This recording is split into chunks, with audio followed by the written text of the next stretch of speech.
Welcome everyone to episode 20 of Play Watch Listen. I'm Alana. I'm joined by Austin, Troy, and Mike, all of whom work on video games. And today we are talking about the recent, reveal that NBA 2K, which is why I chose a basketball background, is going to be $70 more expensive on next-gen consoles. The idea behind this specifically is that 2K is the one who's going to break gaming's de facto $60 ceiling, asking $70 for next-gen NBA 2K21. Do you guys think this is going to be, because everyone's kind of assumed this is going to be something everyone else is going to do. Do you guys think this is going to set a trend, or is this just a one-off, or just 2K potentially? Depends if people buy it. I mean, that's it. Like, things cost as much as people are willing to pay, right? Like, if they don't see a dip in terms of unit numbers, which would, I mean, they're going to anyway because it's a generation change, so that always muddies the water a little bit. But they will have their estimates, and if they think enough of the audience come with them on that price change, they'll stick to it. You know, it really is a vote with your wallets kind of situation, right? Like right down the line. I feel like people will. I don't think that's going to be... Sure. You can't keep people from their video games at this point. And there's a lot of games that already have a way higher price than that when you factor things like season passes and all the stuff that people are already spending. Collector's edition. Yeah. I mean, like, I remember when Star Wars Battlefront came out, I just thought, it sold me so hard. And I went and did the whole fucking top of the line season pass. It was like $100, and I paid for 15 minutes and got my ass kicked so hard that I was like, I'm remembering why I quit playing games like this a long time ago, like Tribes and stuff that I used to be so into. And then, because keyboard and mouse, I can hold my own, but with a freaking PlayStation controller, I just suck. And so, yeah. I shelled up a lot, and then it hurt. And I remember thinking, that's the most I've ever paid, I think. Kind of shady because you could buy all of them without knowing what they were, and then they would announce what they were like months and months and months apart. Right. And I felt like asking people to buy something that they don't even know what it is like, A, I'm very against pre-orders in general. Stop doing it.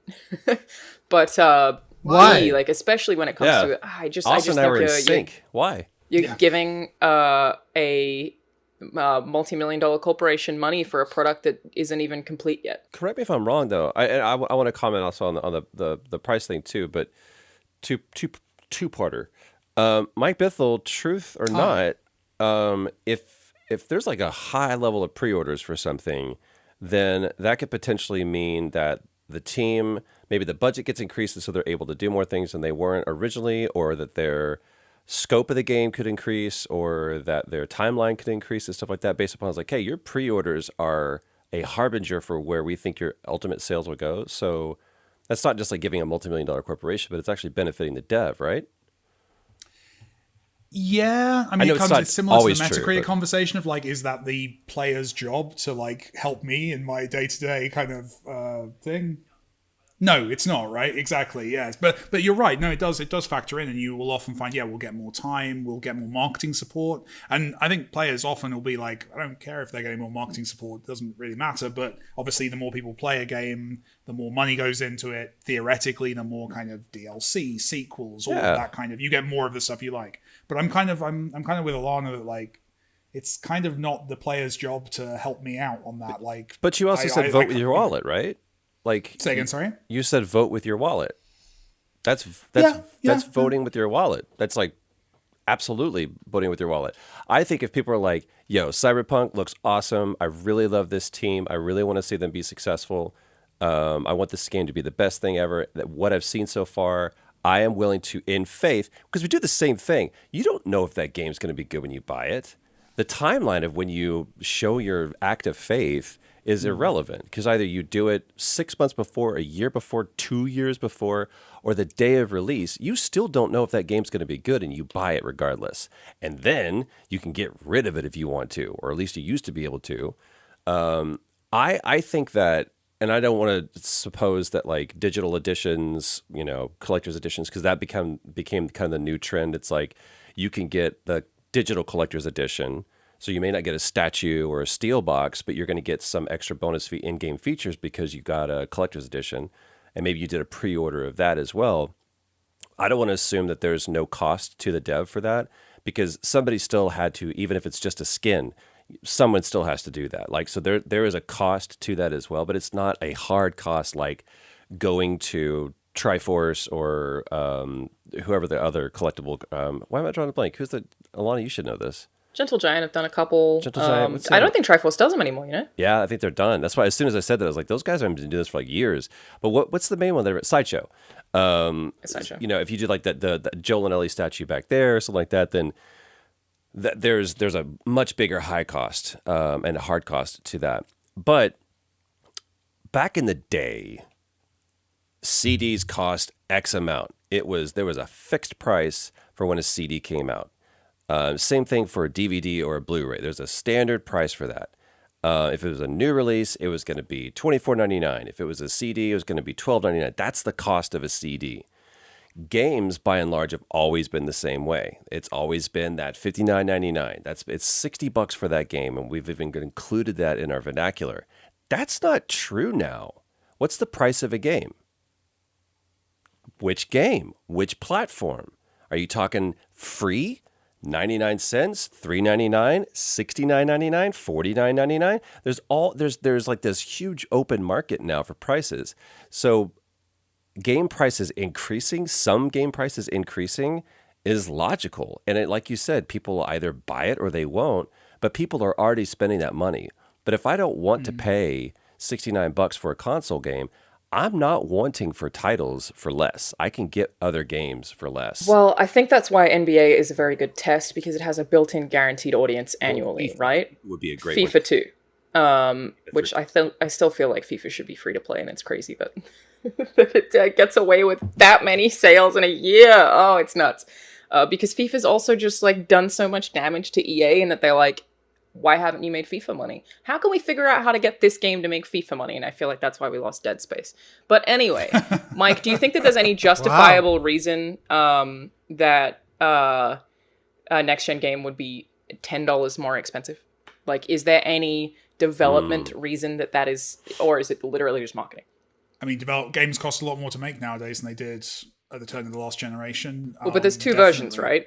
So they have, it's only the next-gen version that is $70. The current gen version is still $60. Right, yeah, it's transition. So we see this quite a lot actually, in kind of internationally, like it varies from country to country, but you'll often see like generation changes where the price increase comes in. I think in the UK there was one with like Xbox 360. I remember that was the last time, possibly in the UK, that this went through a big jump. But yeah, games cost a lot to make, and especially with players' expectations of how big a AAA game is, right? The kind of amount of content you're asking for does take time to make, and it does take money, and crucially as well, graphics, at that level, when you're going for that photorealism, there is like this exponential growth, and there's things we're doing that's better. We talked about like the stuff that's happening in the Unreal Engine, for example, where there is stuff that makes this stuff more efficient, but it's still, a great number of artists who are actually required to produce this stuff. So it does make sense. I'm kind of agree with Troy in that we already have variable price. I know it's rare. It happens like once an episode. I'm going to take it. It's a win. But like we have variable price in the indie end. Like my games are $5, $10, $20. Like different games, we bounce all over the place, and indie games in general do that. And then you have something like Desperados that came out where that's like a 50. That to me is like that's interesting in that it's almost a AAA price for a game that is decidedly indie, because it's such a niche game, such a cool title. People like me who love that game and love that genre, but there's not enough of it, we will swarm to that and pay a premium for it. AAA has locked into this fixed price, and it feels a bit kind of like the CDs, as Troy says, also like cinema tickets. Like we have locked into this kind of generic cost for a AAA game, and there are fundamental differences in terms of how much, even the difference between like how much Last of Us 2 costs versus Ghost of Tsushima, right? Those are going to be very different budgets, very different scales of production. They might be different amounts of time. They might be different scales of teams. CD Projekt Red with Cyberpunk, I think I'd start crying if I saw the budget for that game. Like but we expect them to come out in a box at exactly the same price and exactly the same cadence. I think AAA would do well to kind of have more variety and just acknowledge, like, you know what, this is going to be a $50 game. This is not at the scale you're expecting. And likewise, no, this is Cyberpunk. You're going to be playing it for 4 months. It's $100. Like, I know I can understand the audience not liking that idea, but having that variety and that range, I think probably we benefit from that more. I think we'd be disappointed by less, less AAA games if they were more variable. We'd get more AAA games cheaper, and then those games that were really worth it and that we'd read 5 reviews of, we knew they were brilliant, we'd make the investment in. I'd love to see more. I think more variety would be better for all of us. I think that you're raising a really interesting point off of that, though, that we project the value based on the price we see being asked for. And so, like, if let's say Ghost of Tsushima cost a lot less for whatever reason than The Last of Us, hypothetically, and so they were charging 45 versus 60, I think there's a certain knee-jerk subconscious of like, it's not as much of a game, there's like, it should be the other way around. Like, I don't think you should charge for games based on how much they cost to make. Like, that's not how any other industry chooses its prices. Like cinema tickets are like across the board. It's like, I don't care if but it's also about value, right? Like, that's my point. It takes me the same amount of work. Like, if I'm running a restaurant, right? I can be a top tier restaurant with some higher costs, or I can be like, a cheap takeaway place with much lower costs of running. But the price differential between those two restaurants is not going to just match the differences in the costs of running the thing. I'm going to be able to charge twice as much, 3 times as much, 4 times as much, 5 times as much, 10 times, 100 times as much in the more expensive place because of the perception of value. Yeah. If Ghost of Tsushima is perceived as a bigger game than Last of Us 2, who cares how much it costs to make? Like, the player doesn't care. That's not valid to them. We should be charging based on the product we provide, and that's how we do it. We've made games.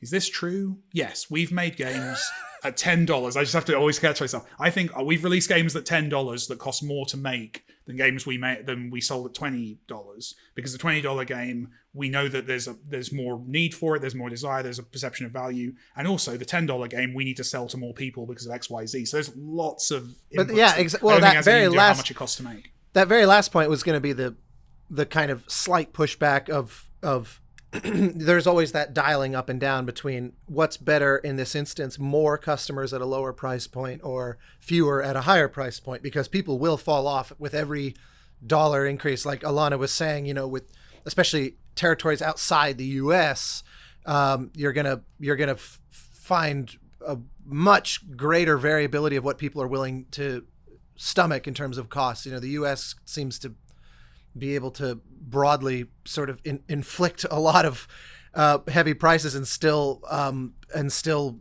make a return on it. But it's like, if I had the choice between marking it lower, quote, projecting less value, but knowing that I could reach people in Australia, in the whole globe, that for me, that's almost always the direction I tend to lean. And so, but I'm always told as a result, like when I sell my albums, for example, that tends to be, I tend to mark them lower than a lot of my colleagues. And I'm told, you're devaluing your work. And I say, well, I'd rather more people have the chance to hear it. Like, you know what I mean? That seems like the calculation. If I may, something that occurs to me also is it's not just sales that will determine the success of a game. It's also the profitability. So let's say that there's a game that sold a gajillion copies, but it made a gajillion dollars. It cost a gajillion dollars to make.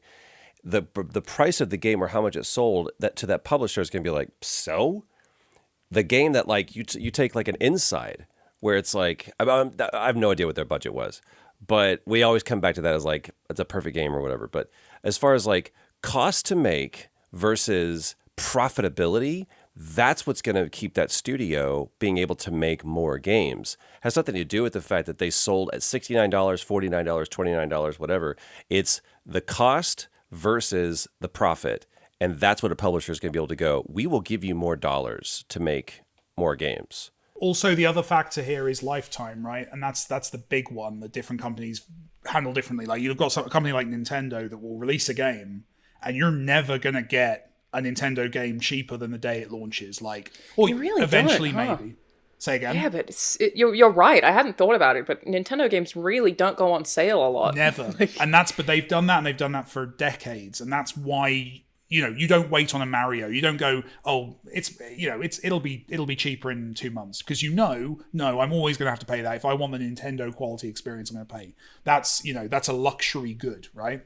Whereas if you're buying any kind of AAA game, there's a very different arc that game's going to go through. Same with indie games. And also from studio to studio, you'll know, I've seen, like Ubisoft, right? They do very quick Steam sales. So if you're a person who likes Ubisoft games, if I don't care about this one so much, I'll get it cheaper in a couple of months. We've found it even down to franchises. So we did the circular games, and we've never discounted below 20% off a circular game, specifically because we want to say to the audience, no, these games are $5 games. You're never gonna be able to get this game for $1. We're not going that low with it. That's smart. We're creating that expectation. And that works well for us because people are more willing to buy because they've seen that historically and they understand the context of what they're seeing. But I don't begrudge anyone who goes, that indie game is obviously going to be much, much cheaper in the summer on the sale. On that same line of thinking, I think it's important to educate the player to go, this is what our games cost, and this is what you can expect to help manage that expectation. Mm-hmm. To also go, hey, really loudly open this. I apologize. We're trying to hit this. Sound. We want the opening weekend or whatever, opening week of this game. We want it to do a certain amount of numbers. If you want to wait on this game, we've set a precedent that shows you after 5 months we typically have made whole enough, and we're going to discount it. So maybe you want to wait, and then we get some extra bonus sales far after when we're making our next game. The thing that I don't feel, by and large, consumers have been educated on is that used games is a cancer to the entire system. Because I understand from a buyer standpoint, Steve Jobs had a quote where when he first launched iTunes, he was interviewed and he goes, if you don't give people a legal alternative, of course they're going to do Napster. I'm creating iTunes as an alternative because I see that Napster will kill this industry. And it did. It completely fundamentally, it was the O.J. Simpson and being chased in a white Bronco. Once that happened on TV, we never looked at TV the same way. And once courtroom drama became like, that's all we do. That's why all of those shows became, because we were enthralled by seeing a celebrity going through a murder trial on TV. And that changed the course of TV. Napster changed the course of the music industry fundamentally from the 2000s on. So the used game industry does not benefit anybody but that specific retailer, whether it be GameStop or Best Buy or Walmart or whoever. None of that money goes back to the developer or to the publisher. Course, also people who can't afford to buy. So it's incumbent, I agree, but it's incumbent upon the video game industry, not the retail industry, but the video game industry to go, how do we meet consumer demand when they say, I won't buy this game for $69, I won't buy this game for $59, I wait until it goes $29.99 used, or I have a value when I go, I no longer want to play this game, I'll give you this game for that game, or at least a discounted price on that game. And I think the answer. So you're not saying used games are a cancer. You're saying they're showing a need which we should cater to better. That's what you're saying. That's a far better characterization of it. But regardless, the they're impact not is good the for the same. industry. But I feel like that's sort of what Game Pass is providing. I think Game Pass is. I don't know if that's the answer, because that could then shift all of the responsibility and pass on that terminal illness to devs, because studios can't be sustainable. You're gonna have to be like an assimilation, and it goes from this free market to like the only studios that can survive are the ones that are bought and sold or bought and paid for by a studio, by like a publisher. And you no longer have that. It creates this huge valley between AAA first party studios and independent studios, where I can only make this kind of game and I can only make this kind of game because the cost. So if you want to support games, you have to be able to buy directly from the developer or publisher. It depends for me on the publisher. There are some publishers where I would think that was true, but then there are certain publishers where Bobby Kotick's getting millions of dollars a year, well, not anymore, but was, and taking all of that home and then being like, oh, used video games. When you have so many games with microtransactions that are profiting even more on top of that $60 buy-in, and you're taking all of that money home and your board of directors is fucking loaded, I feel like it's a little bit hard to say, oh, this burden is on the industry and these publishers can't survive without it, when we know that some of them definitely can and do with flying colors. So I feel like it depends on the studio, and that's why... I'm drawing a delineation, though, between developer and publisher. Publishers will always be fat cat moneymakers, always. And I'm not trying to, like, demonize them or vilify them, but I am saying, by and large, understand that they are a miserly stepfather that gives their children the allowance. And it's completely dependent upon the relationship that they have as far as how much allowance they're given. But what I'm trying to say is, if a publisher goes, sorry, you underperformed, you're like, we have anecdotal proof to show that there's millions of people playing our game. It's like, yeah, but they waited till 6 months and they went into the bargain basement and nobody's getting that money but Best Buy. But I want to actually, I'm just going to... Please, if I'm wrong. This is building on your point. This is building on your point, Troy. This isn't disagreeing with it for sure. Okay. I think there's an additional thing here, which is there's two things with making entertainment. One is obviously making money from the entertainment. Two is having the entertainment be something that's known so you can start building franchises and stuff. I know of lots of people who've, say, pirated my early games or bought something, like, say, secondhand, which I don't profit from at all. Right. But they become a fan, they become converted, and then that's where I get them later. That's exactly what I was going to bring up. I feel like that never comes up in these conversations, that, like, I obviously would like to get paid for everything and live comfortably and have my team live comfortably, obviously. But I'll take a player. I'll take a fan. Like, a fan is someone who, bluntly and cynically, I can make more money from later, always. Now, I think that's true.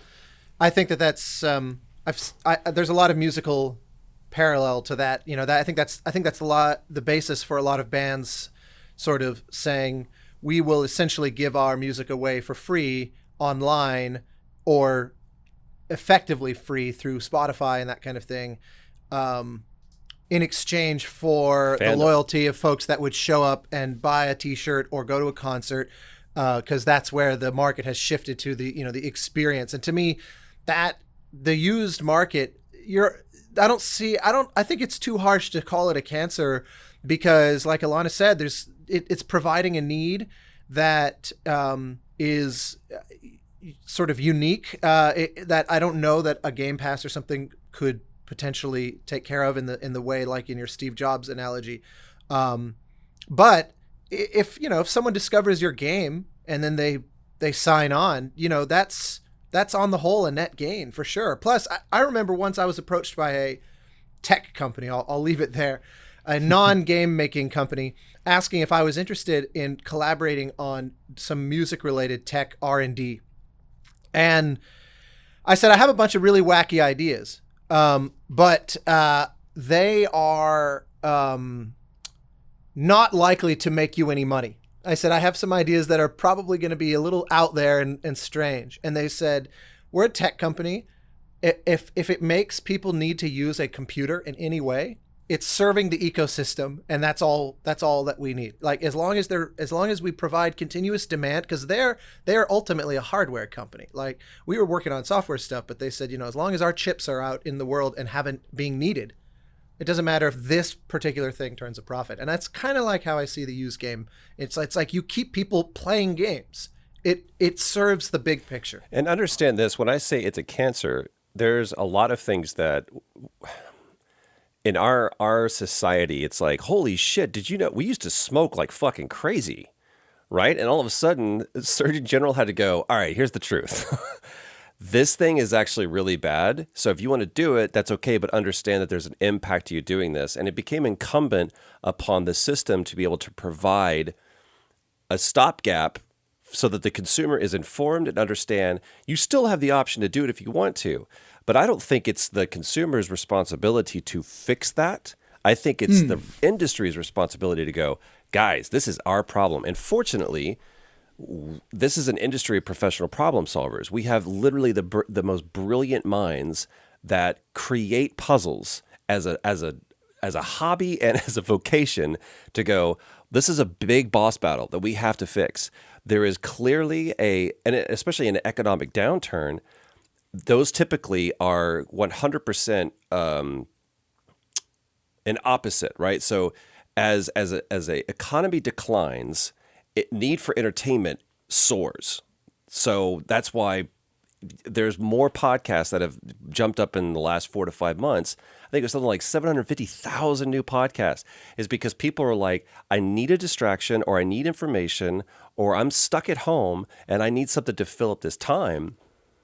And then you have the increases on views on the streaming services are up like over 100%, except for Mixer, which was somehow only at 0.2, which I don't even understand how they didn't increase at all when everyone else did so much, but I guess that's why they're shutting down at the end of the month. Bye-bye.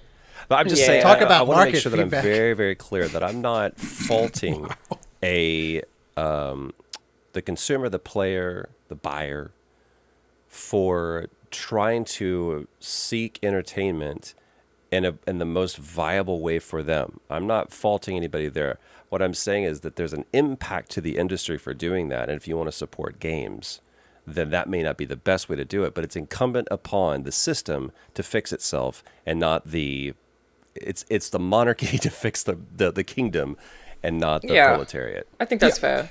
And I think that is coming. Like, I think that's happening, I think, with things like Game Pass, but also just, like, with the sales infrastructure. Like, I think Steam, obviously, have been brilliant at that for years. Yeah. It's interesting seeing Sony do it. It feels like Sony are, like, on the PlayStation, I'm seeing way more sales, way more discounts, way more kind of lifetime management of a product. So, like, you know, the game comes out full price, then it's in this sale, then it's in this sale. And obviously, as a developer, I see the back end of that we have the conversations about how we want to handle our kind of tails. And it does seem like that stuff's working to an extent. I remember my first exposure to any of this topic was my career began with a lot of these conversations, because my first real gig was that game company's first game, Flow. And that Flow was initially brought on as a launch title for the PlayStation Network, because back then, you know, this was the end of the PS2, and they were like, we've only ever done box titles. PS3's big innovation over Xbox was like this built-in internet capability, or Wi-Fi capability, I think it was, and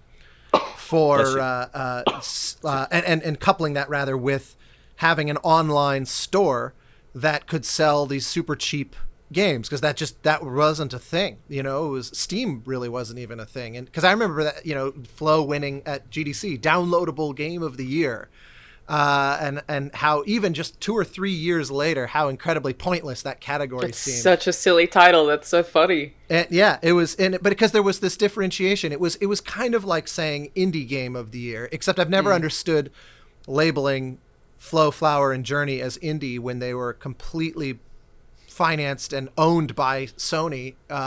So are you saying that the term indie is entirely a marketing term? It has. We'll say it's confusing. Austin, if you say it out loud, we'll all get in trouble. Yeah, it's true. Blink twice. No, but it was. I remember the thing was, by the time like Flow, I think came out, it was like $7.99 or something like that. But then Journey, you know, it had taken 3 times longer to make. You know, we had an orchestral score. It was a much more elaborate game. And so exactly in line of this, they said, we think we're going to price this one at $14.99, which I think was one of the highest prices they had ever done for a PlayStation Network exclusive. Like there was no plan at the time to do a box version. They did later, but it wasn't initially in the cards at all.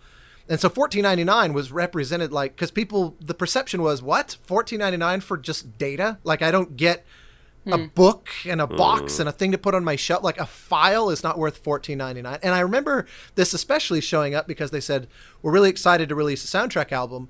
But in those days, default position was iTunes is $9.99 an album. But they said, we can't price an album at 3/4 the cost of the game that it's for. We have to, or more than that. Yeah, about 75%. So they said, we're going to do the album at $4.99. And I was like, I've never even heard of an album being that cheap. You know, the streaming services didn't even exist. And then the hilarious thing was that both ended up doing gangbusters numbers. And it was like, and then right after that, I got hired to do a mobile game that was aspiring to be the first stab at like premium content, like a AAA quote, but made for iOS. And it was a really elaborate production. They lost their shirts on it, sadly, because it was the same. They were like, we're going to charge $9.99 for an iOS game. And it was like, people were telling them, you're insane. You're absolutely insane. And still to this day, I think people will look at that and go, that's outrageously expensive for a mobile game. And I'm like, this was a team of 50 people that spent years on this game, and it's in Unreal, and it looked like it could go toe to toe with anything. But just that perception, that, and I don't have any answers to that. It's one of those where I go, I don't know. I always come back to the cliche of, if you go to Starbucks twice in a week, you've already spent more money than that on something that you got 20 minutes of value out of, 20 minutes. So it's like, that's a lot. That's a big ass coffee. That's true. This one's been empty since the first slowly. 5 minutes of the I've call. still got plenty left. See, we're like at the same coffee point. Buddies. I don't know. I imagine that all of you have worked on games that have been at the start of a new console generation at some point. Because my question originally, Mike, was like, is there something specific about working with a new hardware platform that is going to make this $10 more expensive? So I guess, is there any insight any of you can offer to how difficult it is to make something at the start of a new generation? Because I know that there are often devs who come out, and I think the Wii U was surprisingly easy to develop for, if I remember correctly. It was either that or really hard. It was one of the two, and it was like, that's really interesting. And I always find it interesting which of the platforms is supposed to be easy and which is difficult, but new hardware is obviously a whole other thing. Yeah, it got easier because back in the day they were all like completely bespoke, and often parts of them were written in the case of Nintendo and Sony in Japanese. So it was you genuinely going from PS1 to PS2 to PS3, they were completely different devices, and it was just always a massive shift to the system, especially if you were a company. I'm lucky that I use Unity and Unreal, and Unity and Unreal have massive access and do whatever they want, etc., etc. I'm relatively safe from generation to generation, but if you're using your own proprietary engine, you have to rebuild that. At least you used to.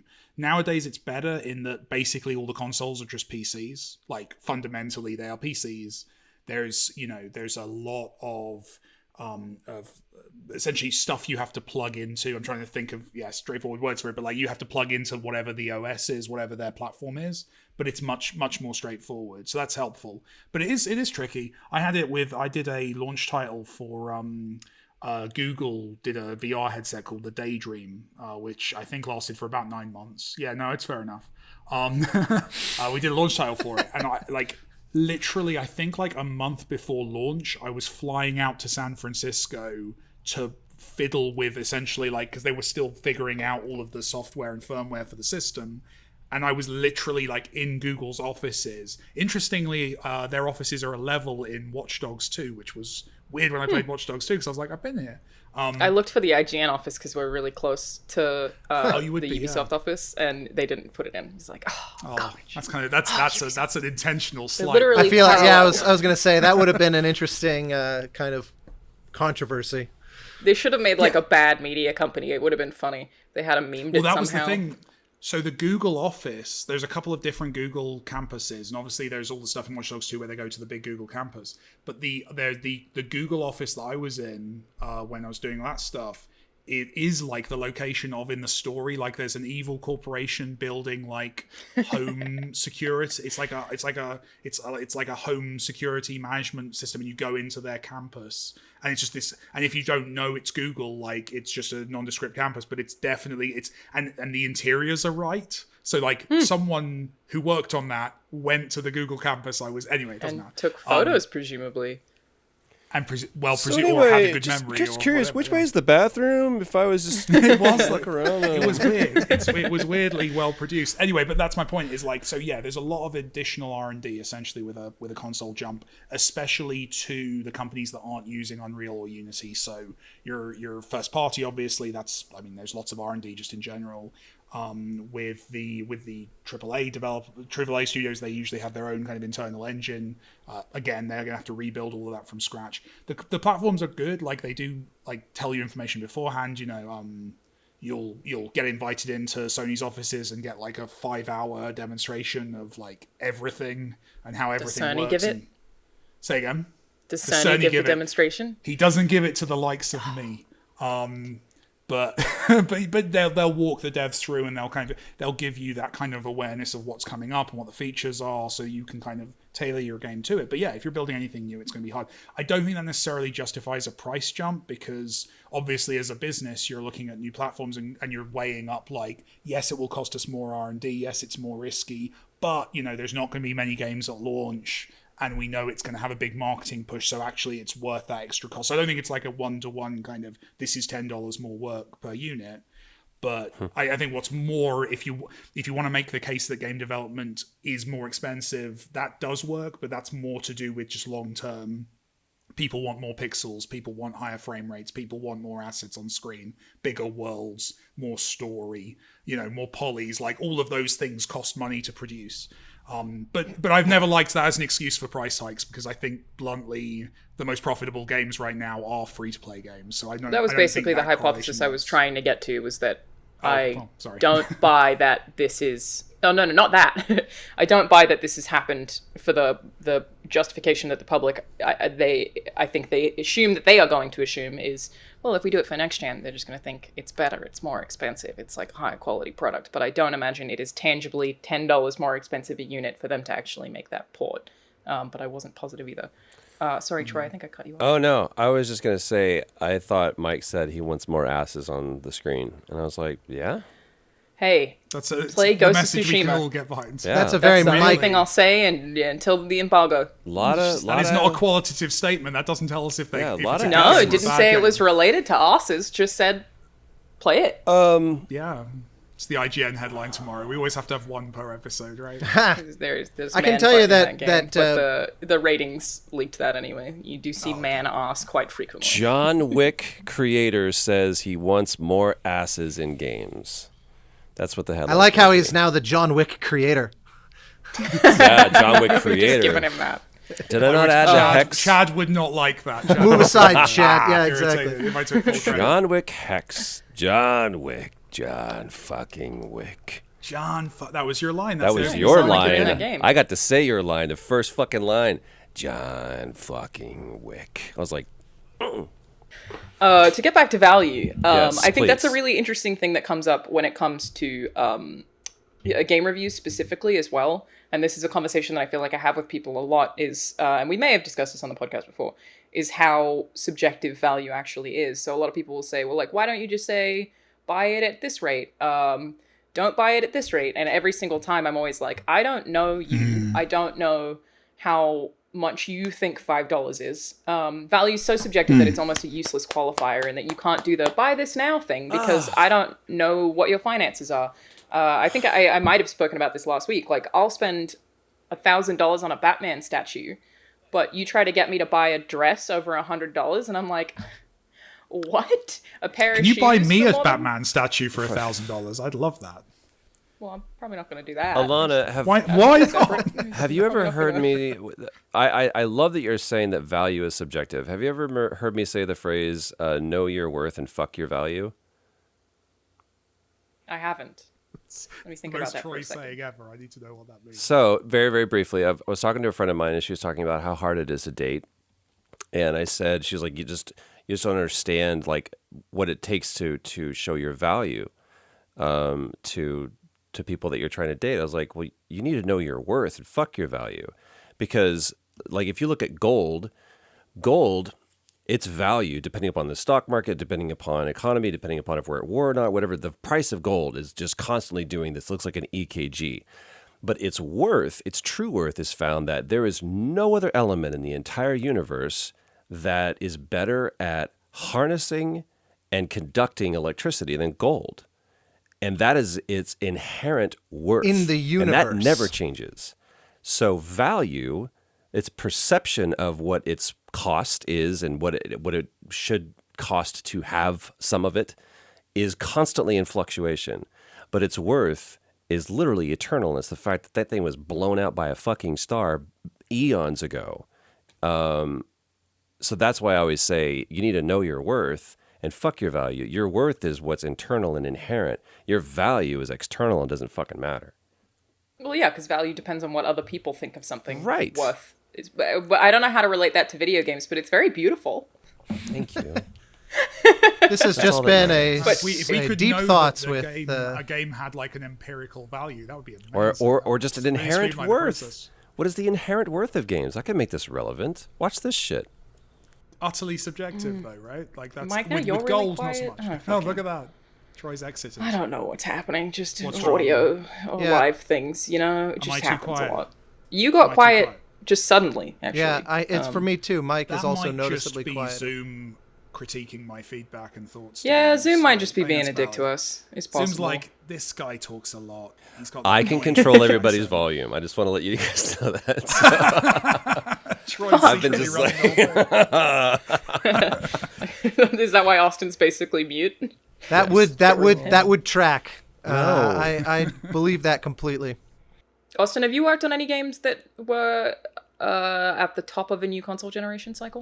Yeah, well, and Pathless is a PS5 launch title, but I mean, obviously, even back to the very beginning of my career with Flow as a PS3 launch title, that I can tell you for music, it has never impacted the cost as far as I'm aware. Like the fact that it's shifting to a new generation, because the bones of what's possible musically has been relatively consistent for a long time. I mean, since like the late 90s, basically. It's more and better versions of the same basic bag of tricks. So it's like, if you can afford to hire an orchestra for your score, it's not like somehow implementing those recordings is going up in cost because of the new hardware a PS5 offers you versus a PS4, that kind of thing. If anything, that stuff is reducing your cost, because just more power, more efficiency, less hacky workarounds, generally speaking, as you move forward. But that mostly falls on the software side. It's as tools like Unreal and Wise and Fmod get better, those are helping to reduce your costs. But as games get longer, larger, and more cinematic or just bigger in scope, does that not directly impact how much music? Like before, you're like, we can have like a theme and that's it, or you can only do MIDI. Like we've seen that increase, like you said, from the 90s.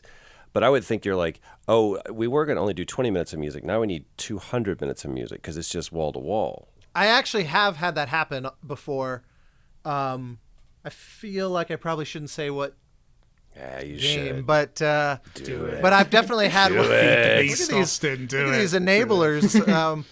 I did have one where I had to go back to them and say, give me more money. I did. I hated doing it because it goes against my nature to say, like, I signed on the agreement, which came, like, my signature had the promise to deliver sink or swim.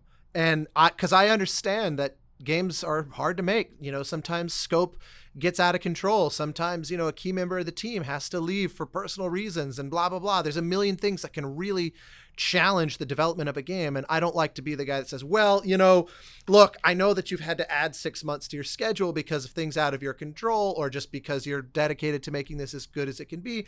But, I signed here, I'm supposed to be out by this date. So, it takes a lot. I go in knowing that the road might be a little rocky, and that's okay.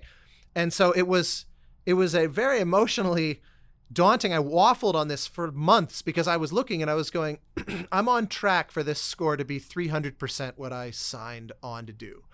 And I've spent all the money. I'm making nothing.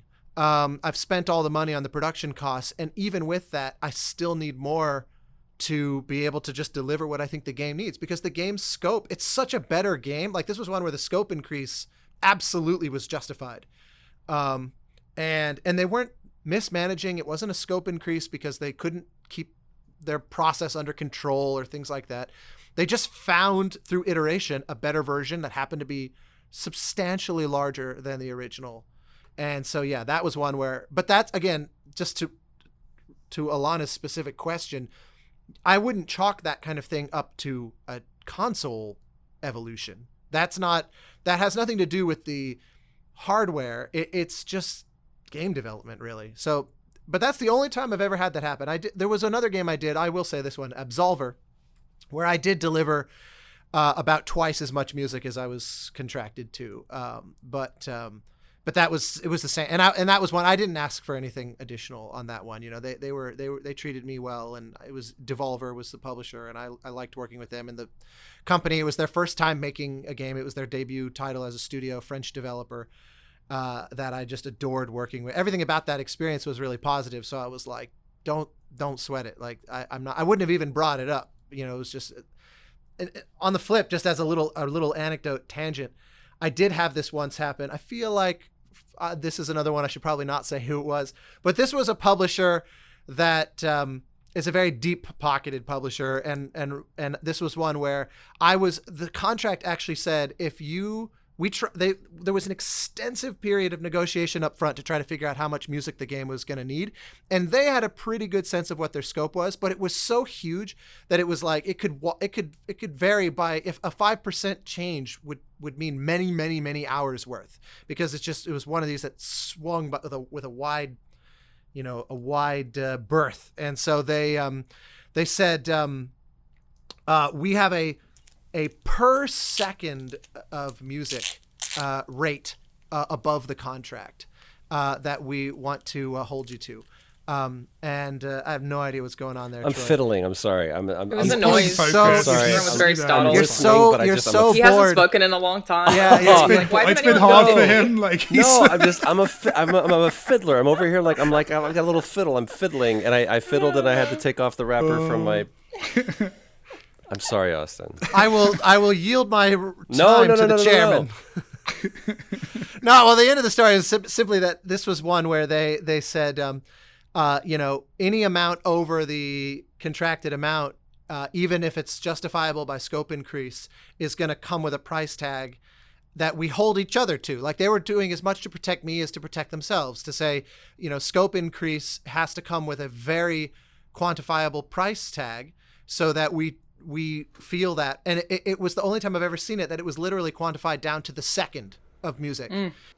It's really interesting to me, Austin, how different your operations are in terms of like the flexibility that you've spoken about just on this show compared to something like SAG-AFTRA, where they can't really. Like, Troy, I imagine you're SAG.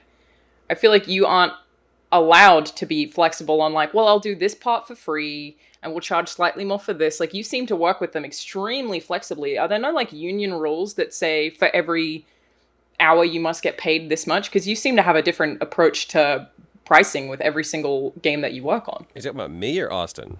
Austin. I imagine, Troy, for you, because you'd be SAG, it would be the same, right? Nope. Still no. No. There are... SAG has created minimums, but they don't create maximums, and they don't say you can do whatever you want. So, and I believe this to be true of everybody. It's your business. Like I'm in the business of me, right? I'm not in the business of anybody else. So it is up to me. And one of the first sets that I was ever on, I may have shared the story before. Lou Diamond Phillips will always get credit for saying this. I asked him, at what point in your career? He goes, stop. I was like, I haven't asked the question. He was like, you're already wrong, because what I hear is someone saying, at what point will I arrive? And you never will. If you believe in something, you ask for it from the jump. And so like if I'm on a project or whatever, I can ask them questions, but I'm not hired yet. So I can sign an NDA all day long. But at the end of the day, I'm not an employee. I will never be an employee of that company. And that's something that I can be as much of a part of the team as I can. And any studio that opens their doors to me and go, here's the factory, and here's how we make the sausage. Come in, and we're going to trust you with our secrets. We're going to trust you with our secrets. We're going to trust you with our processes. We're going to trust you with our budget. We're going to trust you with all this information, because we want you to feel like you're a part of the team, so that hopefully you care more, and so your performance reflects that. So if they bring me in and they go, here's this game, and here's the projected scope of what it's going to be. We go, okay, for me to do what I do on this scope of a game for this amount of time that it's going to take, this is what that is worth? That's the value of this. And we either agree or disagree. So if I come to Mike and I go, how much do you need from me? What do you need me to do? He's like, yo, I need this much, but I have this much to be able to pay for it. I go, cool, that's great. That's not SAG setting that. That is a relationship and a conversation between either myself or my agent. And typically my agent and I will come together and like, what do you think? I was like, dude, I'm going to be working on this for X amount of time, and I really want to be a part of this project. Or it's a super, super small project. There was one that it was a game that ended up getting canceled, and I hope that the team is okay. As far as I know, they're still up and running, and publisher came through and they went nope to like 60% of the projects that were coming across the board.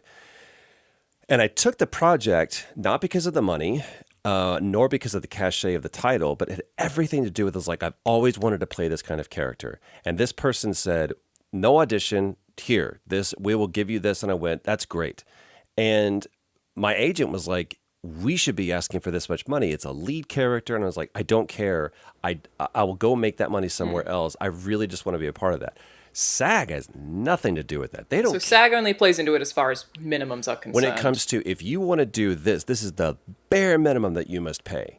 And which, that Austin, I feel like you don't have. No, well, depends on if it's a union title or not, right? Let me answer that in a second. But just to clarify something you're saying, Troy, there are minimums, which means that if I was making a game and I said, there's nothing, no one's taking anything up front, we're all just going to revenue share on the end, and it's just 4 of us, what SAG would actually not let you do that, right? You can't actually do things for free. You must do a per session minimum. You can do a deferred thing. So I can, if I wanted to, deferred, okay. I can make up a thing and they say, you have to pay a minimum of this, but you can do a deferment up to a certain amount. And we've done stuff like that before. It's where it's like, I'm going to do this work and I'm going to get something on the back end. That is a possible thing to do. I don't think it should be an industry standard because not everybody is friends. Not everybody has the relationships that I've worked really fucking hard to have. If this is your first gig, what value does my relationship have with Mike Bithell? It's like, those are born out of relationships. The thing is with gold, right? There's a definition. Inherent worth. Well, honestly, what Troy's talking about here again is like worth. Silver. You are talking about worth. Like it is a case by case basis, I guess, as far as maximums are concerned. Yeah, and to directly answer that, Alana, for me, it absolutely every single project is. We conceive of the agreement completely from scratch and try to make it very, very, very specific to what their needs are. Even if it's my 5th time working with somebody and we have a long history and there's a kind of trajectory that you can map to our prior agreements, we'll still try to mostly take this one in a vacuum, because I've worked with people where they had a really nice budget on one day, and then the next day was a passion project, right, and no one was making anything. And I'm not going to go to them and say, well, the precedent says it's this. Right. And so, yeah, to me, it's exactly Troy's point. And then just on a technical note, there is no such thing as a composers union. It's actually illegal in the United States for composers to unionize because we were ruled in federal court, not at the Supreme Court level, but there have been many attempts to appeal this to the Supreme Court, and it's never made it. We are considered much closer to employers than employees, and so we cannot unionize. Because you hire musicians. Because you've got the orchestra. Because we hire people. We're in this middle ground where we are hired and then we subcontract musicians, recording engineers, whatever. And they said, you do enough hiring that you can't form a union. You're management. You're not labor. Yeah, that's exactly. super interesting. And so wow, I guess to bring this whole conversation into a bubble, me asking the two of you those questions of how flexible is whatever you charge, and it seems like the answer is extremely flexible. That does circle back to, should games be $70? The answer has to be absolutely no. It is an arbitrary, and in some cases yes, but it is an arbitrary number that's sort of pulled out of the sky to be like, can we get this amount of money? Because every single game costs such a completely different amount of money. You guys charge completely different amounts of money. So does everyone else. I feel like there is definitely no rule and this is obvious to the three of you, but for the purposes of people in the audience who maybe don't understand the price points, there's certainly no rule that means games should be $60, games should be $70 in the US. Can I jump in? Yes, jump in on one thing you said there, just saying it's contextually interesting. The three of us are all obviously we've got reputations, we've got access, we've got, networking, all this stuff. We are often able to change our prices and stuff like that because a project's interesting, because we're bluntly able to financially, because people will pay us. There are a lot of salaried individuals in the games industry who don't have that luxury, who are very much locked in from at all levels, right? From people who are working minimum wage. Obviously, if you think about this industry in larger terms, everyone who's working in GameStop, right? But all the way through QA, who are often incredibly badly treated. There's a whole range of salaries and a whole range of dependencies, and these conversations often, I worry, we can forget that, and that does mean there is a baseline for games. And if you're making AAA games, you are looking at certain baselines in terms of per person per year. There are numbers that are more solid, I'd say. Well, do you think that they point one is, I totally recognize the only way I was even able to get into the industry was that I had the privilege of living at home with a family who was very supportive of me making no money.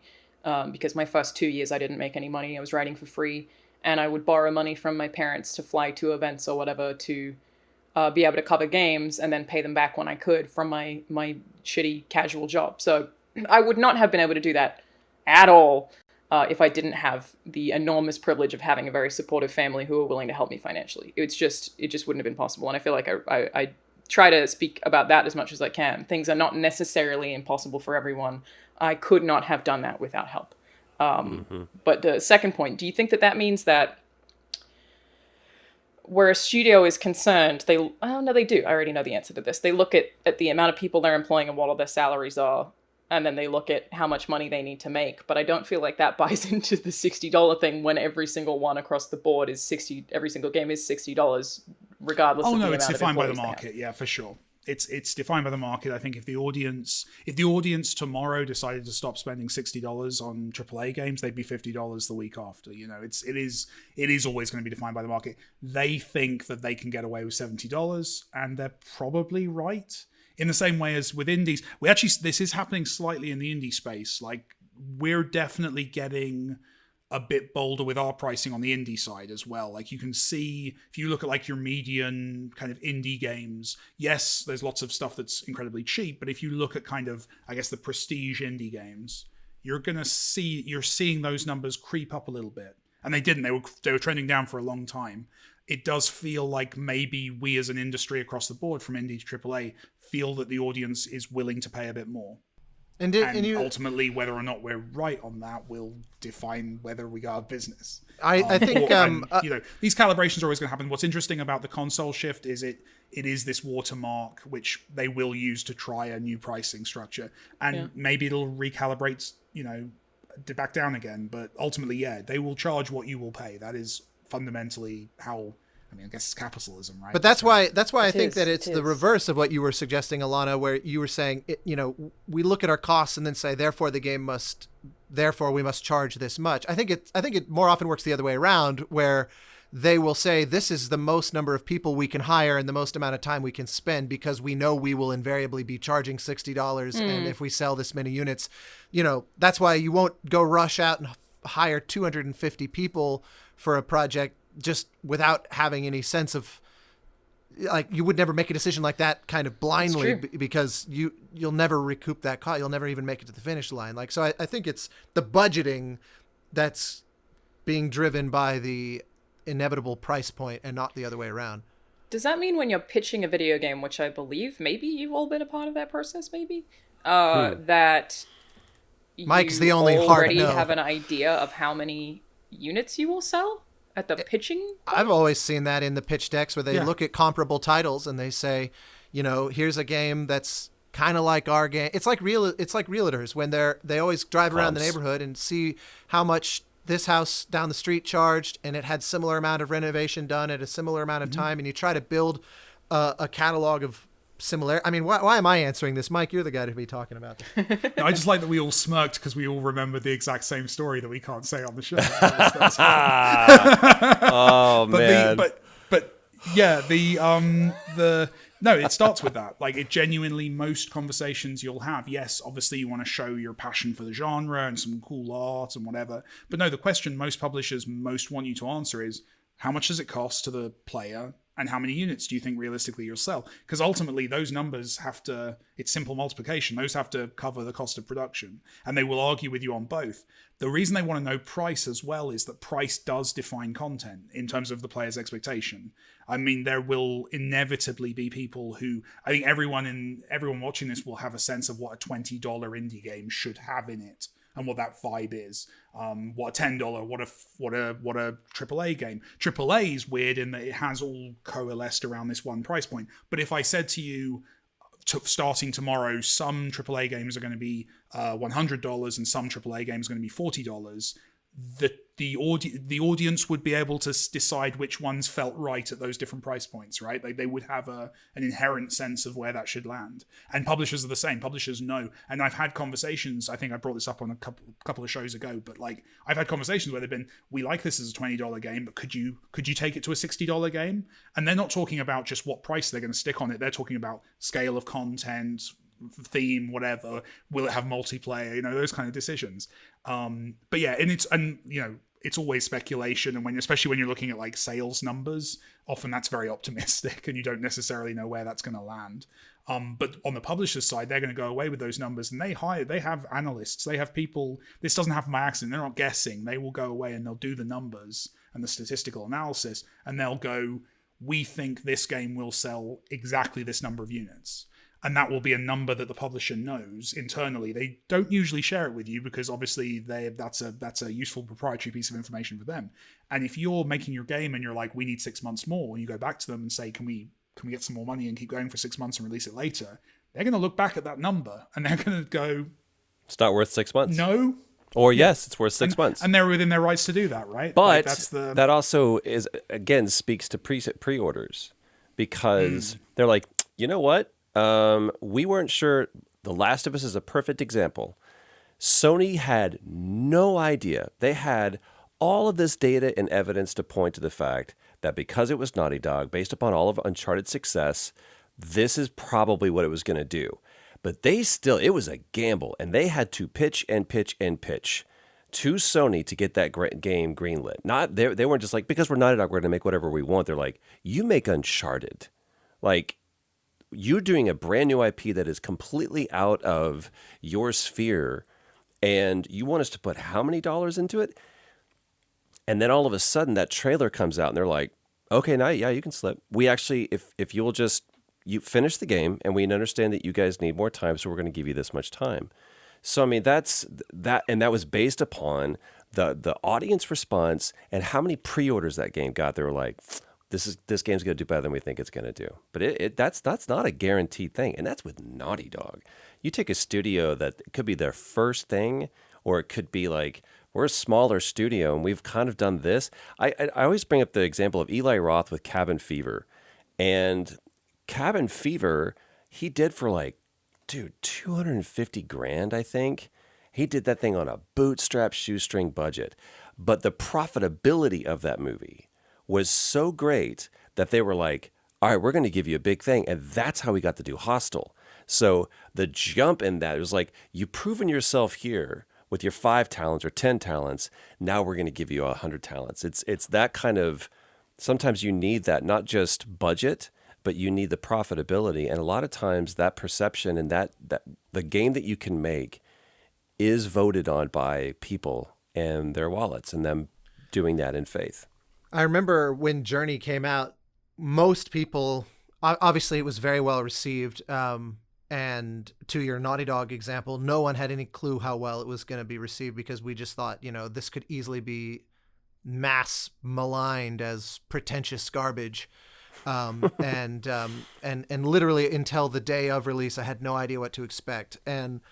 But I do remember that there was always, probably still to this day, a subset of players that would go, $15 for 90 minutes of gameplay? Like, who do you think I am? They really thought that was bad. That was like that. They thought this game is so overpriced for how short it is. And then you would invariably see, like, if that was on a YouTube comment, there'd be invariably these replies saying, why does grinding for gear or stats automatically make that time more valuable? This is 90 minutes. No one in that conversation is wrong, right? No. Everyone's arguing from their own perspective. Yeah, that's what's interesting. Absolutely. That's why this is hard, because we know that different people will have different opinions. There will be people who are like, I never buy a game at launch. I'm really smart. I wait 6 months and I get it then. You're a very discretionary buyer. Well, and Alana's brought this up a lot. But there's always going to be there's people who buy everything immediately. They're not wrong. They're just, we have to predict them and make games that are within their means to kind of... Absolutely. And I have a lot of sympathy for the argument that Alana's brought up multiple times of, if you're someone who buys 3 or 4 games per year, the notion of getting a lot of content out of that is something that you're like I saw people complaining about The Last of Us Part 2 for the lack of multiplayer. And I'm like, when does it ever enter into your mind to playing a game like that I wish I was online shooting at my friends right now? Like the multiplayer for the first one was really good. It was really, really good, and I know a lot of people that continued to keep that game in their drive. I don't doubt it. I am not that player though. Generally, I get your point. I don't necessarily want a multiplayer point version of that, but I do want an open world version to where it's just like side quest missions or whatever. Absolutely, I want to be in that world more, and I spent 30 hours in it. Like, but that notion of like I get to buy 3 or 2, I get a birthday and a Christmas, and that's it. I 100% understand that. So if I as a parent are like, all right, tell you what, $100, I save $20 a year or potentially more, $40 a year. If I pay $100, they give you a pass and you get to play everything you want. Dude, I get that. Me being able to see at least the matrix that I can see, I look at the developer and they go, oh shit, we can't make every game to where it's just going to be like amortized over how many studios that publisher has. You know what I mean? And how many Game Passes are sold. Like if everybody did that, it was like, that's what Spotify does. Or Netflix. Which, to that point, everybody used to make their money off of album sales. That's how you made your money. And then Rolling Stone did this great article. They were like the top grossing artists of the decade or whatever it was. And it was U2, Dave Matthews Band, Rolling Stones. There was like a few that you were like, okay, of course. And it had nothing to do with their album sales. It had everything to do with the fact that U2, for the 40 years, has always been on tour. Always. And their tours are massive. And they make Dave Matthews constantly touring. And it's because they make their money on the road. Now, since COVID, and there ain't no music festivals, and there ain't no club shows, dude, I have no idea how the typical indie artist is going to make money because they're not going to do it off of album sales. And so to future-proof this industry, to be able to understand and go, that Game Pass may not be, it may result in fewer studios and fewer games, but a better value to the player. I understand that. But I don't think it's this like magic wand. Now we just make all games the same price, or we get every game for this. Because if we've seen anything, look at how many stations that we used to have and how many offerings there used to be. And now it's pretty much just kind of down to like 5. We either do Netflix, Hulu, whatever the fuck HBO Max is, or Quibi, which needs to just stop. Is Quibi still around? Has that died already? Or? No, it's around. It's still there. Wow. I mean, hasn't it only been around The for chat about is a currently week? talking about the idea that... Who's chat? If a game... What? The actual creator of genre. If a game is like 15 to 20 hours, then it should be a certain price. Or if it's shorter, it should be a certain price. I think we spoke about that last week, if you guys want to check that out. But the idea that certain hour value should equal certain price doesn't really work because the length of the game isn't necessarily related to how much it cost to make. So a game can be 100 hours, but cost the same amount as a game with very different features that's only 20 hours long. So that doesn't quite translate that way. Also, different people value time differently, right? Like, also true. I love a game that I hear is 20 hours. If it's 100, it's harder. So nice. Also, just hours. to that point, Mike, of different people value different time differently. Also, games are all made all over the world where people are salaried very differently, and so if you have a game that's made in a country with a very different cost of living situation, that they could potentially make a far larger game for a certain price point than a U.S. counterpart could hope to do. It is interesting though. On the flip side of that, I pay attention to like investor calls and presentations that any of the major publishers do. And Activision, I feel like I bring this up more often than I should, but I found it so fascinating. Activision specifically, or I guess Activision Blizzard, had a particular presentation, I think 2 years ago, about the amount of hours that someone, or the amount of money that someone spends on a movie per hour is always the same. Like you're guaranteed to be getting $15, whatever, a movie ticket, and it's nowhere near the length. And so their kind of thesis was that it was unfair that you would pay $60 for Call of Duty, but you could play it for 200 hours. And that means that the perceived value of the film industry is somehow higher than the perceived value of video games because of the hours spent actually in those things. So it's like they say the opposite, where even if it's a multiplayer game where in theory it's the same maps over and over again, they aren't necessarily constantly iterating on that. There aren't scripted sequences with constant cutscenes that is guiding you through that 200 hours that you're playing that multiplayer. It's other people that are providing the content, really, by that point. But they're like, if you're in there for 200 hours and you only played $60, we got ripped off. The film industry's not getting ripped off. And it's like such an interesting thing to read. Activision Blizzard actually write that out and compare themselves to like theme parks. That's such an apples and oranges though, because like movie studios was one that made this argument as well. He was like, how much money is like, if I do the cost analysis versus an hour and a half for $15 or $20 versus $60 for 200 hours, he was like, they cost pennies. But it's the thing is that it's still the investment. However much I use it, look at the completionist rate, right? There's people that paid $60 for a game that played 30-40%. They got fatigued from it, or they walked away from it, or it wasn't what they wanted to do. So that isn't like someone who walks out of a movie theater is going to be like, I want my money back. And the manager's going to go, you sat in there for 45 minutes. You knew it was going to be bad.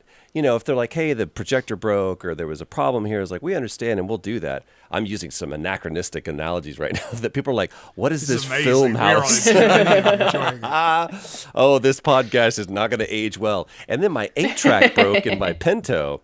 Oh, shit. No, but that also raises the point that one of the challenges of the movie industry has always been that if I recall, antitrust legislation says that the movie studios cannot own the movie theaters.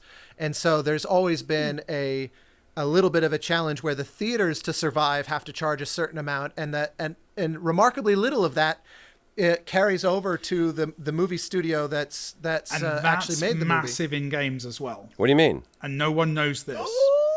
So I remember my first day in industry. My first job, they had like this kind of induction process and training where basically they just kind of introduce you to the. It was basically oils and smokes and powders. Yeah, that's sexy. But it was specifically though, it was basically like an introduction to the business of the industry, which they used to kind of, because they knew they were hiring a lot of young people who were gamers, but maybe didn't understand business or how the games business worked. Obviously, people are much more informed now than they were when I started. But one of the things I will always remember this is they had a slide where they put up the box art of one of their games, and it said next to it $60. And then it had the bar chart and the percentages, basically like the pie chart of who that $60 goes to.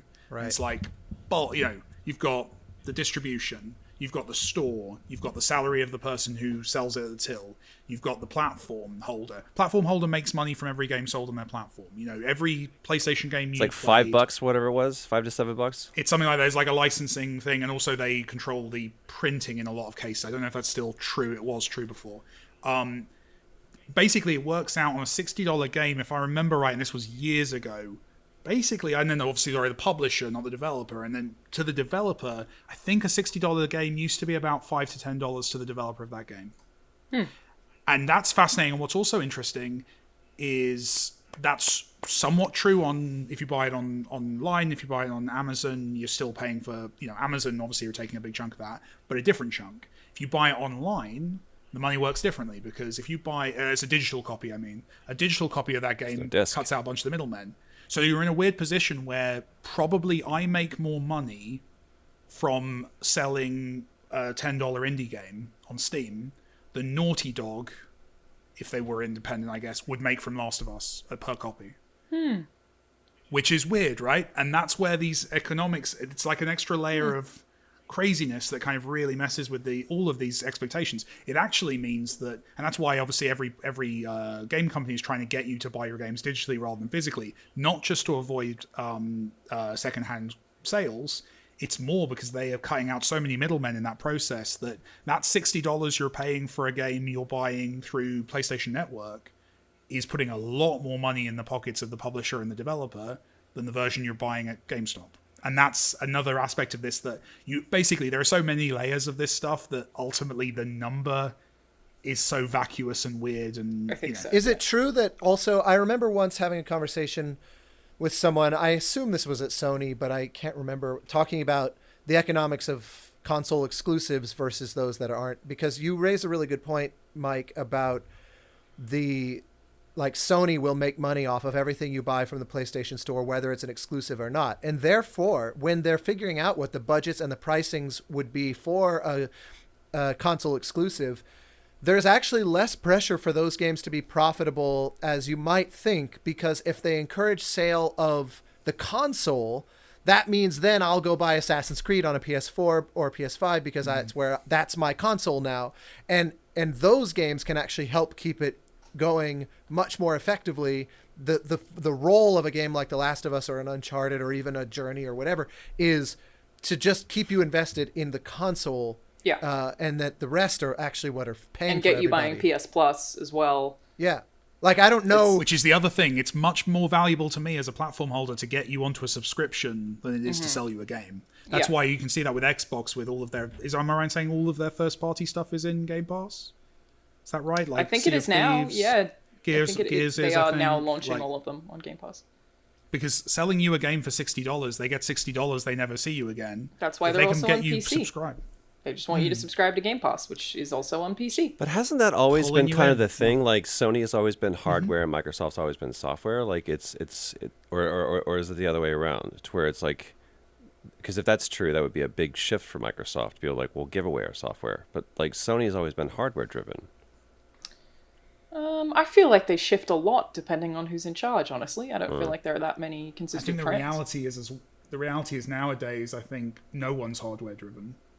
Bluntly. No, the hardware is a means to get you a subscription that is a means to get you to buy the things that, like you're saying, they get 30% from every. Because again, the PlayStation 5 you're going to buy is a chunk of that's going to go to the store. It's going to go to this, to that. Like Sony themselves, I don't know how it breaks down with hardware, but like they will not get all the money you pay for a PlayStation. Right. Oh, everyone feels like it's like a big cash cage where they're just like, money.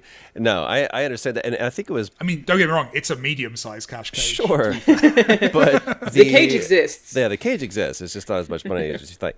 But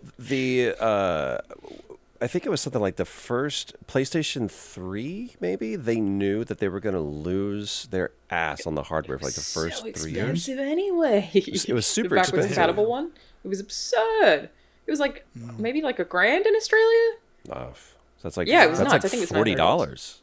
Yeah, I remember reading that also. They were losing money on the sale of every PS3. Yeah. But they were building again, a I don't base. think that the hardware is the profitable part necessarily. They want to cover their costs and probably profit to an extent, but it is more about getting you in that ecosystem. Well, there was it's almost like endorsement deals with musicians, because like I remember I was talking to a buddy. I was like, I'd love to get a deal, and he was like, the easiest deal to get is drum sets. I went, what? He's like, yeah, it's the easiest deal to get. The hardest deal to get are picks and strings, because you will use way more picks and strings, but you only need one drum set. You only need one guitar. Like getting a guitar. So what seems to be the biggest upfront investment is actually sometimes the easiest to give away, because you're always going to need the smaller things that you use that big item with.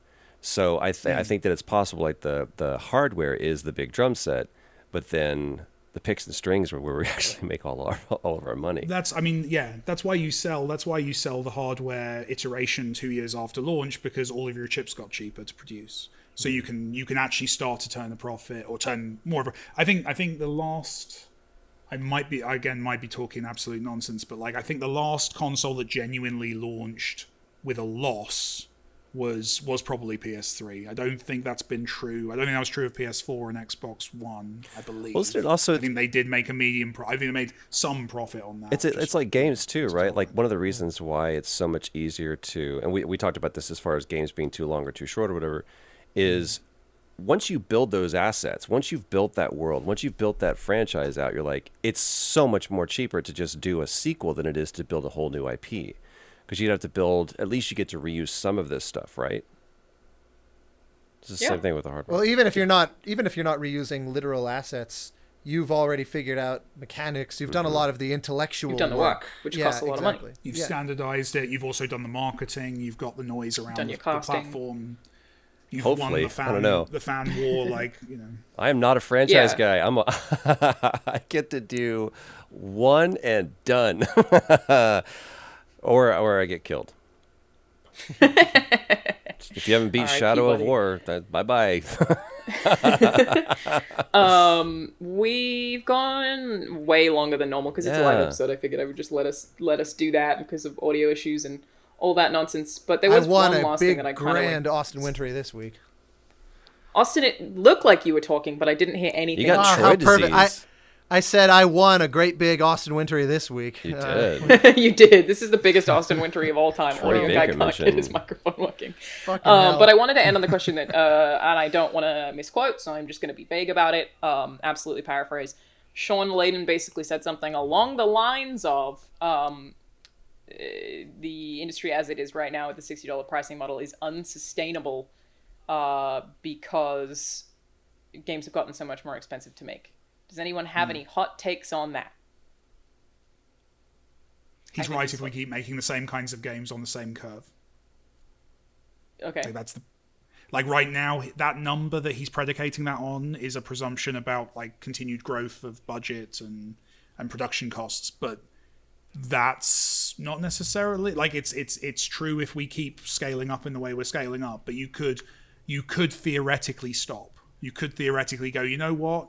These open world games are big enough. We'll keep iterating and improving and doing stuff.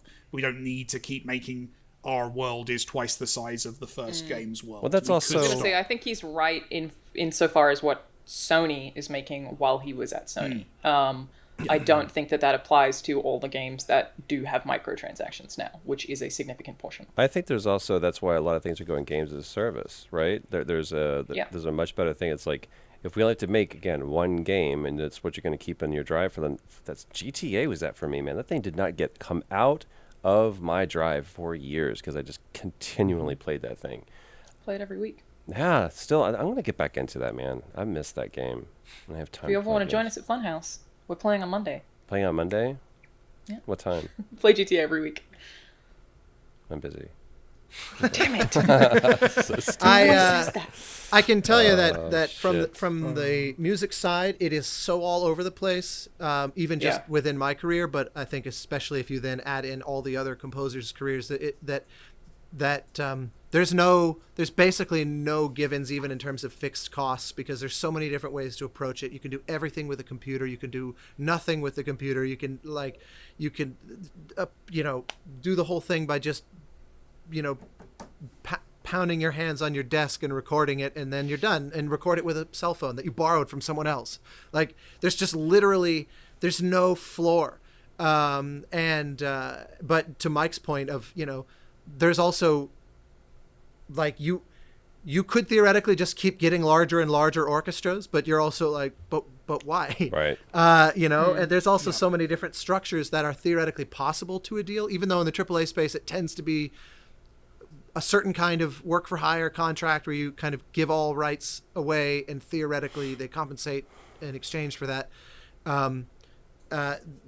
There's still nonetheless a million different deal structures. I mean, I've worked on the amount of money that we spent on the recording sessions for the Banner Saga, for example, because of the way we structured that deal. These were large orchestral recordings.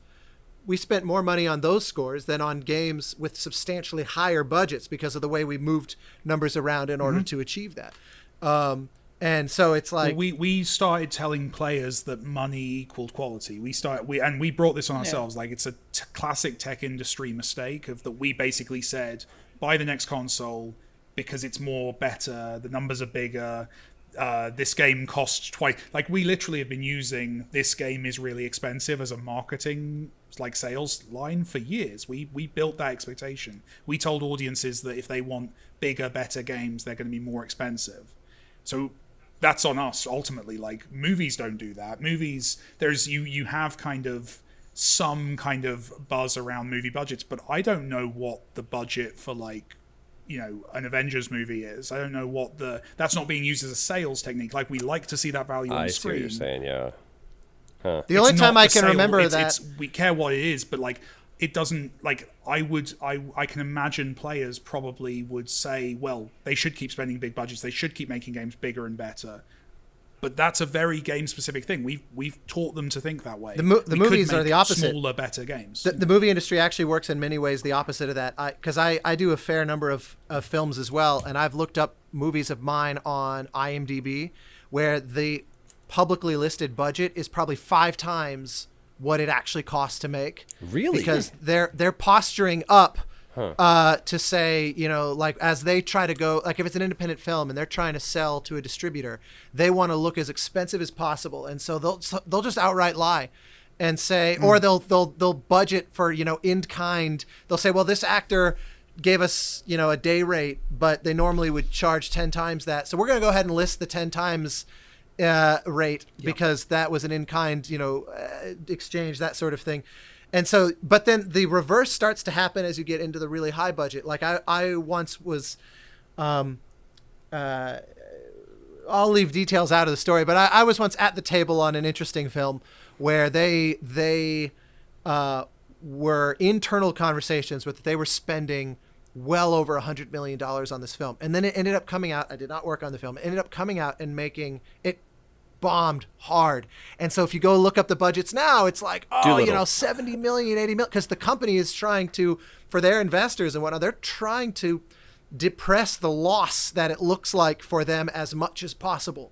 And so they're actually making it look as cheap as it could be. And you see that, you know, the only time I ever remember it being in the marketing was when Titanic came out, and because it was the highest budget film of all time at that time. Do you know what was before, by the way? What's that? I have no idea. True Lies. Freaking Cameron. Huh.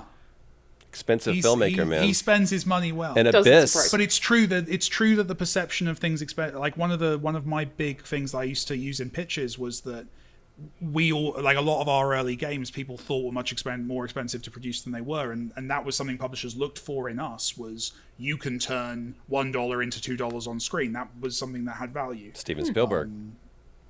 Steven Spielberg is absolutely. I love it when you call me Steven Spielberg. I call you Steven Spielberg. It's the beard. No, Steven Spielberg has famously been like, he shoots his master here and then he comes in here, so he shoots very inexpensively. So, but he makes it look so much bigger. But he's just a really, really skilled, and he did that because he was a guerrilla renegade filmmaker. He's like, I don't have.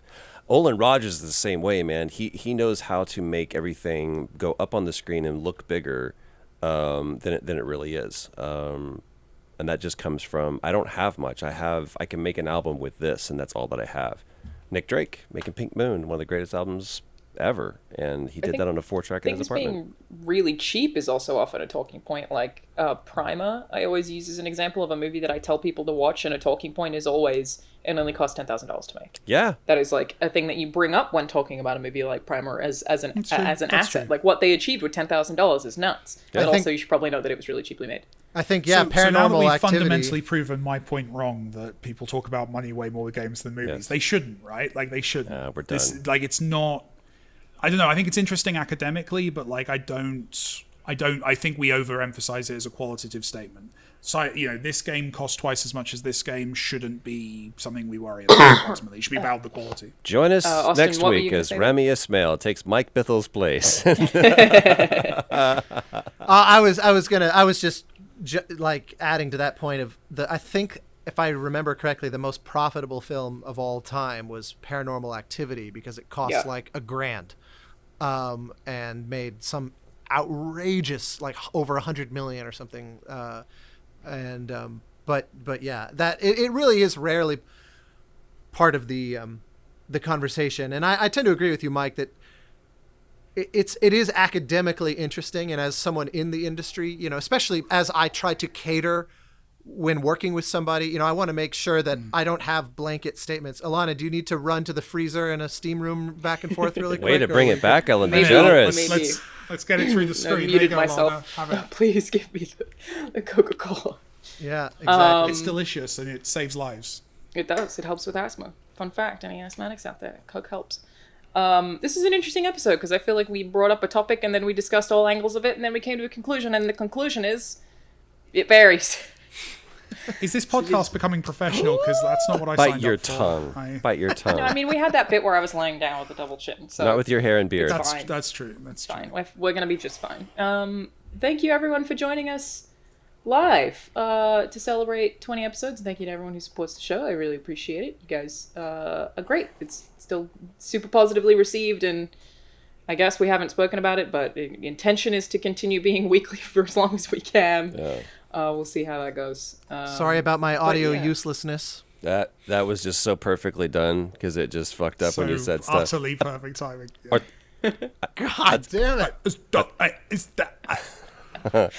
But in theory, I should have Austin's full audio not on Zoom, so the audio version will be fine. Well, actually, it's the opposite problem. I kept turning the gain up, hoping that would help, so there's going to be all kinds of distortion. I've done the same thing. I've definitely made your life harder, Alana. I apologize. Enjoy the audio version, everybody. Troy continues to be perfect. Thank you, Troy. Everyone else is cancelled and kicked off the show and replaced with Rami. That's and Jesper Kid, whose name I pronounced wrong. What is it? Jesper. That's it. Yep. Those are your replacements. Hyde, I believe, is the surname as well. Despot?